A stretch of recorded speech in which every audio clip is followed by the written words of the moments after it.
ಜಿಲ್ಲಾ ಪೊಲೀಸ್ ವತಿಯಿಂದ ನಾಗರಿಕ ಜನ ಸಂಪರ್ಕ ಸಭೆ.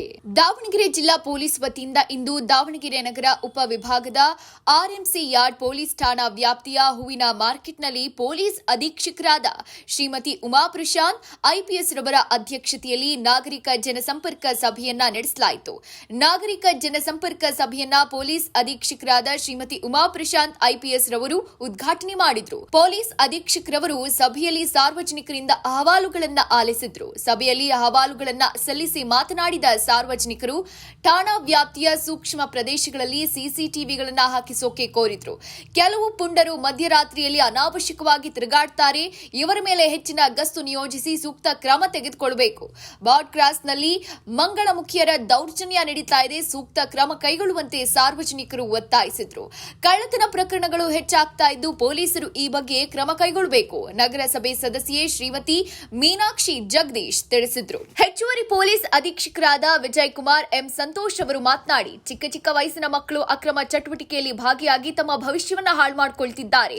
ಹದಿಹರಿಯದ ವಯಸ್ಸಿನಲ್ಲಿ ದುಶ್ಚಟಗಳಿಗೆ ಬಲಿಯಾಗ್ತಾ ಇರುವುದು ಸಾಮಾನ್ಯವಾಗಿದೆ. ಆದ್ರಿಂದ ತಂದೆ ತಾಯಿಯರು ತಮ್ಮ ಮಕ್ಕಳ ಮೇಲೆ ನಿಗಾ ವಹಿಸಬೇಕು, ಕಾನೂನು ಬಾಹಿರ ಚಟುವಟಿಕೆಗಳನ್ನು ತಡೆಯುವಲ್ಲಿ ಪೊಲೀಸರೊಂದಿಗೆ ಸಹಕರಿಸಬೇಕು ಅಂತ ತಿಳಿಸಿದ್ರು.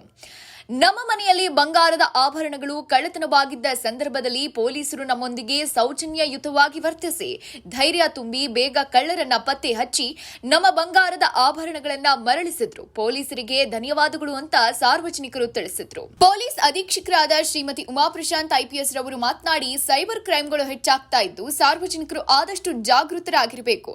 ಅನಾಮಿಕ ಕರೆಗಳಿಗೆ ಹಾಗೂ ಮೊಬೈಲ್ಗಳಿಗೆ ಬರುವ ಅನಾಮಧೇಯ ಲಿಂಕ್ಸ್ಗಳಿಗೆ ಸ್ಪಂದಿಸಬಾರದು.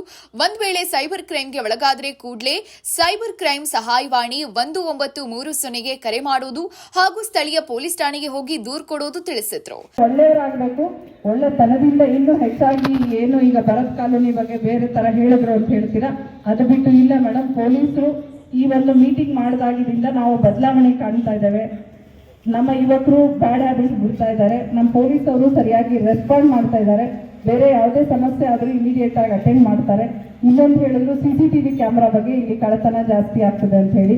ಕಾರ್ಪೊರೇಟರ್ ಇದ್ದಾರೆ, ಸ್ಮಾರ್ಟ್ ಸಿಟಿ ಅಂದ್ರೆ ಅವ್ರಿಗೆ ಕಾರ್ಪೊರೇಷನ್ ಅಲ್ಲಿ ಅಡಿಯಲ್ಲಿ ಕೂಡ ಸಿಗ್ತದೆ. ನಮಗೆ ಅದಕ್ಕೆ ಸೆಪರೇಟ್ ಆಗಿ ಅಂತ ಸಿಸಿಟಿವಿಗೆ ಪಾಯಿಂಟ್ ಸಿಗೋದಿಲ್ಲ. ಈಗ ನಿಮ್ಮೆಲ್ಲರಿಗೂ ಗೊತ್ತಿದ್ದಂಗೆ ಸಿಸಿಟಿವಿಗೆ ಹಾರ್ಡ್ಲಿ 5-7 ಸಾವಿರದಲ್ಲಿ ಒಂದೊಳ್ಳೆ ಸಿಸಿಟಿವಿ ಕ್ಯಾಮ್ರಾಸ್ ಬರ್ತದೆ.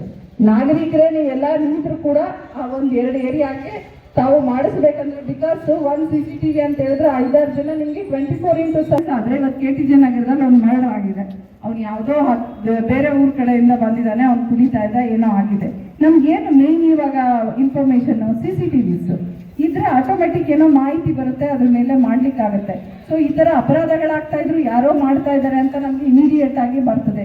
ಎಲ್ಲರ ಮೇಲೆ ನಾವು ಡೌಟ್ ಕೊಡೋಕ್ಕಿಂತ, ಯಾರು ಅಂತ ಗೊತ್ತಿಲ್ಲದೆ ಕೆಲಸ ಮಾಡೋಕ್ಕಿಂತ, ಯಾವುದೇ ರೀತಿಯಾದ ಈ ತರ ಬೇರೆ ಕೆಲಸಗಳಾಗ್ತಾ ಇದ್ದಾಗ ಇಮಿಡಿಯೇಟ್ ಆಗಿ ನಮ್ ಗಮನಕ್ಕೆ ಬರ್ತದೆ.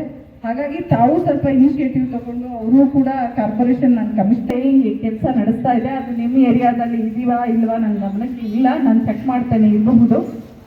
ಇಲ್ಲ ಅಂತ ಹೇಳಿದ್ರೆ ನಾನು ಈಗಾಗಲೇ ಹೇಳ್ದಂಗೆ ನೀವು ಸಾರ್ವಜನಿಕರೆಲ್ಲರೂ ಒಟ್ಟಾಗಿ 5-6 ಸಾವಿರ ಕೂಡಿಸೋದೇನು ದೊಡ್ಡ ವಿಷಯ ಅಲ್ಲ.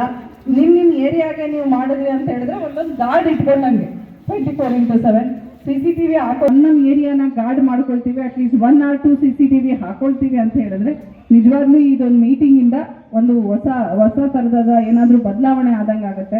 ಸಾರ್ವಜನಿಕರಿಗೆ ತುರ್ತು ಸಮಯದಲ್ಲಿ ಸಹಾಯವಾಗಲಿ ಎಂದು ತುರ್ತು ಸ್ಪಂದನೆ ದೂರವಾಗಲಿ ಎಂದು ತುರ್ತು ಸಹಾಯವಾಣಿ 112 ಜಾರಿಗೆ ತಂದಿದ್ದು, ಇದರ ಸದುಪಯೋಗ ಪಡಿಸಿಕೊಳ್ಳುವಂತೆ ತಿಳಿಸಿದ್ರು.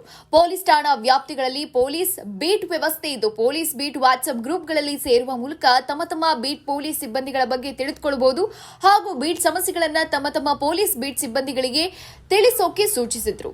ಯಾವ ಸಮಯದಲ್ಲಿ ಯಾವ ಅಧಿಕಾರಿಗಳಿಗೆ ಬೇಕಾದರೂ ಮಾತನಾಡಬಹುದು ಅಂತ ತಿಳಿಸಿದ್ರು. ಯುವ ಕಮಿಟಿಗಳನ್ನು ರಚಿಸಿರುವ ಬಗ್ಗೆ ತಿಳಿಸಿ ಎಲ್ಲಾ ಯುವಕರು ಯುವ ಕಮಿಟಿಗಳಲ್ಲಿ ಸೇರಬೇಕು ಅಂತ ತಿಳಿಸಿದ್ರು. ದಾವಣಗೆರೆ ನಗರದಲ್ಲಿ ಮಹಿಳಾ ಸುರಕ್ಷತೆಗಾಗಿ ದಾವಣಗೆರೆ ಸುರಕ್ಷಾ ಆಪ್ ತಂದಿದ್ದು, ಎಲ್ಲರೂ ತಮ್ಮ ಮೊಬೈಲ್ಗಳಲ್ಲಿ ಇನ್ಸ್ಟಾಲ್ ಮಾಡಿಕೊಂಡು ಇದರ ಸದುಪಯೋಗ ಪಡಿಸಿಕೊಳ್ಳುವಂತೆ ಹೇಳಿದ್ರು. ಎಲ್ಲರೂ ತಮ್ಮ ಮನೆಗಳ ಮುಂದೆ ವ್ಯಾಪಾರ ಸ್ಥಳಗಳಲ್ಲಿ ಸಿಸಿಟಿವಿ ಹಾಕೊಂಡ್ರೆ ಅಪರಾಧಗಳನ್ನ ತಡೆಗಟ್ಟಬಹುದು ಹಾಗೂ ಅಪರಾಧಿಗಳನ್ನ ಪತ್ತೆ ಹಚ್ಚೋಕೆ ಸಹಕಾರಿಯಾಗತ್ತೆ ಅಂತ ಮನವಿ ಮಾಡಿಕೊಂಡ್ರು. ಮಹಿಳೆಯರು ತಮ್ಮ ಮೇಲೆ ಆಗೋ ಮಹಿಳಾ ದೌರ್ಜನ್ಯಗಳ ಬಗ್ಗೆ ಧೈರ್ಯವಾಗಿ ಬಂದು ಪೊಲೀಸ್ ಠಾಣೆಗೆ ಬಂದು ದೂರು ನೀಡಿ ತುರ್ತು ಸಹಾಯವಾಣಿ 112ಕ್ಕೆ ಪ್ರಯೋಜನ ಮಾಡಿಕೊಳ್ಳಿ ಅಂತ ತಿಳಿಸಿದ್ರು. ಮತ್ತೆ ನಾವು ಜಸ್ಟ್ ಏನೋ ಮೀಟಿಂಗ್ ಮಾಡೋ ಪರ್ಪಸ್ಗೆ ಮೀಟಿಂಗ್ ಮಾಡೋಕ್ಕಿಂತ ಈ ತರ ಒಂದು ಮೀಟಿಂಗ್ ಅಲ್ಲಿ ಅಟ್ಲೀಸ್ಟ್ ಒಂದು ಸಣ್ಣ ಪುಟ್ಟದಾದ್ರೂ ನಾವು ಬದಲಾವಣೆ ಮಾಡಕ್ಕೆ ಪ್ರಯತ್ನ ಪಡೋಣ. ಸ್ವಲ್ಪ ನಾವು ನಿಗಾ ವಹಿಸಿ ಅವ್ರಿಗೆ ಸುಧಾರಣೆ ಮಾಡೋದು, ಸುಧಾರಣೆ ಆಗಿಲ್ಲ ಅಂದ್ರೆ ಕಾನೂನು ರೀತಿ ಯಾವ ರೀತಿ ಕ್ರಮ ದೇ ಆರ್ ಆಲ್ ಮೈನರ್ಸ್, ಅಂದ್ರೆ ಲೆಸ್ ದೆನ್ 18 ವರ್ಷಕ್ಕಿಂತ ಕಡಿಮೆ ಇದ್ದವರು, ಸ್ಕೂಲ್ ಡ್ರಾಪ್ ಔಟ್ಸು. ಈಗ ಸರ್ಕಾರದಿಂದ ಫ್ರೀ ಎಜುಕೇಶನ್ ಕೂಡ ಸಿಗ್ತಾ ಇದೆ, ನಿಮ್ಗೆ ಗೊತ್ತಿದೆ. ಉನ್ನತ ಓದೋರು ಕೂಡ ಇದ್ದಾರೆ. ಸೊ ಇದು ಜಸ್ಟ್ ಬಿಕಾಸ್ ಅವ್ರಿಗೆ ದುಡ್ಡಿಲ್ಲ ಅದಕ್ಕೆ ಓದಿಲ್ಲ ಅಲ್ಲ, ನಮಗೆ ಶಿಕ್ಷಣದಿಂದ ಏನು ಆಗ್ತದೆ, ಅದರಿಂದ ಯಾವ ರೀತಿ ಬೆಳವಣಿಗೆ ಆಗಬಹುದು ಒಂದು ಏರಿಯಾದಲ್ಲಿ ಅನ್ನೋದ್ರ ಬಗ್ಗೆ ಅರಿವು ಕಡಿಮೆ ಇದೆ. ಸೊ ಹಾಗಾಗಿ ತಾವು ಈವನ್ ಸ್ಕೂಲ್ಸ್ ಬಗ್ಗೆ ಹೇಳಿದ್ರಿ. ಸ್ಕೂಲಲ್ಲಿ ಆಗೋದನ್ನ ಯಾರು ಮಾಡಬೇಕು? ಟೀಚರ್ಸ್ ಕೆಲಸ, ಎಜುಕೇಶನ್ ಕೊಡಬೇಕು. ಮಕ್ಕಳು ಯಾಕೆ ಹಂಗೆ ಮಾಡ್ತಾರೆ? ಅವರಿಗೆ ಗೊತ್ತಿಲ್ಲದೆ they don't know what is right or what is wrong, ತಪ್ಪು ಯಾವುದು ಸರಿ ಯಾವುದು ಅಂತ ಗೊತ್ತಿರಲ್ಲ, ಗೊತ್ತಿಲ್ಲದೆ ಮಾಡುವಂತಹ ಸಿಚುವೇಶನ್ಸ್ ಕೂಡ ಇರ್ತದೆ. ಅದನ್ನ ಸರಿಯಾದ ರೀತಿಯಲ್ಲಿ ಅವ್ರಿಗೆ ಶಿಕ್ಷಣ ಕೊಡೋದು, ಕರ್ಕೊಂಡು ಹೋಗೋದು ಅವ್ರ ಸ್ಕೂಲ್ ಟೀಚರ್ಸು ಹೆಡ್ ಮಾಸ್ಟರ್ಸ್ ಆಗಿರ್ತದೆ. ಪ್ರತಿಯೊಂದು ಕಡೆ ಪೊಲೀಸ್ ಅವರೇ ಮಾಡೋ ಅವಶ್ಯಕತೆ ಇರೋದಿಲ್ಲ. ನಾವು ಯಾವಾಗ ಬರ್ಬೇಕಂತ ಏನಾದ್ರೂ ಕ್ರೈಮ್ಸ್ ಆದಾಗ ಅಥವಾ ಈ ತರ ಅಕ್ರಮಗಳನ್ನ ತಡೆಗಟ್ಟಲಿಕ್ಕೆ ಸಭೆಯಲ್ಲಿ ಆರ್ಎಂಸಿ ಪೊಲೀಸ್ ಠಾಣಾ ವ್ಯಾಪ್ತಿಯಲ್ಲಿ ಕಳವು ಸುಲಿಗೆ ಕಳೆದುಕೊಂಡಿರುವ ಮೊಬೈಲ್ಗಳನ್ನ #CEIR ವೆಬ್ ಪೋರ್ಟಲ್ನಲ್ಲಿ ನೋಂದಾಯಿಸಿ ಬ್ಲಾಕ್ ಮಾಡಿ ನಂತರ ಪತ್ತೆ ಹಚ್ಚಲಾಗಿದ್ದ ವಿವಿಧ ಕಂಪನಿಯ 6 ಮೊಬೈಲ್ಗಳ ವಾರಸುದಾರರಿಗೆ ಹಸ್ತಾಂತರ ಮಾಡಲಾಯಿತು. ಸಭೆಯಲ್ಲಿ ಹೆಚ್ಚುವರಿ ಪೊಲೀಸ್ ಅಧೀಕ್ಷಕರಾದ ಶ್ರೀ ವಿಜಯಕುಮಾರ್ ಎಂ ಸಂತೋಷ್, ಶ್ರೀ ಮಂಜುನಾಥ್, ಡಿವೈಎಸ್ಪಿ ಶ್ರೀ ಮಲ್ಲೇಶ್ ದೊಡ್ಮನಿ, ಮಹಾನಗರ ಪಾಲಿಕೆ ಸದಸ್ಯರಾದ ಶ್ರೀಮತಿ ಮೀನಾಕ್ಷಿ ಜಗದೀಶ್ ರವರು, ಶ್ರೀ ಗೋಪಿ ನಾಯ್ಕ್, ಶ್ರೀ ಕರೇಗೌಡ್ರವರು, ಆಜಾದ್ ನಗರ ವೃತ್ತ ಸಿಪಿಐ ಶ್ರೀ ಬಾಲಚಂದ್ರ ನಾಯ್ಕ್ ರವರು, ಆರ್ಎಂಸಿ ಠಾಣೆ PSI ಸಚಿನ್ ಬಿರದಾರ್ ರವರು ಉಪಸ್ಥಿತರಿದ್ದರು.